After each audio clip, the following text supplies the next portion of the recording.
അസ്സലാമു അലൈക്കും വറഹ്മത്തുള്ള. നാം ആരെയും പരിഹസിക്കരുത്. ആർക്കെങ്കിലും ന്യൂനതകൾ ഉണ്ടായിക്കഴിഞ്ഞാൽ ആ ന്യൂനതയുടെ മേൽ ഒരാളെയും നാം പരിഹസിക്കരുത്. കാരണം ആ ന്യൂനത നമ്മുടെ ജീവിതത്തിലും സംഭവിക്കുന്നതാണ്. അള്ളാഹുവിൻ്റെ റസൂൽ സ്വല്ലല്ലാഹു അലൈഹി വസല്ലമ തങ്ങളുടെ മഹദിയായ ആയിഷ ബീബി റളിയല്ലാഹു അൻഹ വളരെ വ്യക്തമായ ഒരു സംഭവം നമ്മെ പഠിപ്പിക്കുന്നുണ്ട്. ഒരു രോഗബാധിതനായ ഒരു മനുഷ്യൻ ചില സ്ത്രീകളുടെ അടുത്തുകൂടെ നടന്നു പോയപ്പോൾ ആ സ്ത്രീകൾ ഈ രോഗബാധിതനായ വ്യക്തിയെ ആ രോഗത്തിൻ്റെ പേരിൽ പരിഹസിച്ചു. എന്നാൽ ഇദ്ദേഹം പോയതിന് ശേഷം ഈ പരിഹസിച്ച ചില സ്ത്രീകൾക്ക്, ആ സ്ത്രീകളിൽ നിന്നുള്ള ചില സ്ത്രീകൾക്ക് ഈ രോഗം പിടിപെടുകയുണ്ടായി.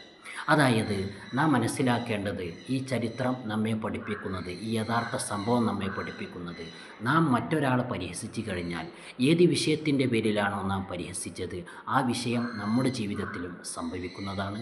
അള്ളാഹു കാക്കട്ടെ. അസ്സലാമു അലൈക്കും.